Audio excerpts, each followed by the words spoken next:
سلام دوستان، در این ویدیو در رابطه با نحوه فیلتر کردن اختلاف قیمت پایانی و آخرین معامله صحبت خواهیم کرد. به طور قطع قیمت پایانی یکی از مهمترین مؤلفه های تصمیم گیرنده برای روند سهم در روزهای آتی خواهد بود. اما زمانی که قیمت پایانی از قیمت آخرین معامله کمتر است، به طور مثال در تابلو سهم مشاهده می کنید که قیمت پایانی منفی و قیمت آخرین معامله مثبت است.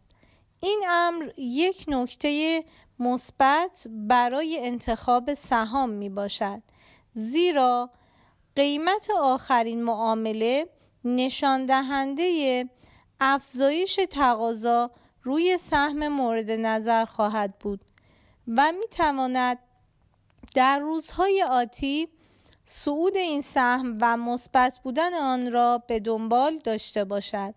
موفق و پیروز باشید.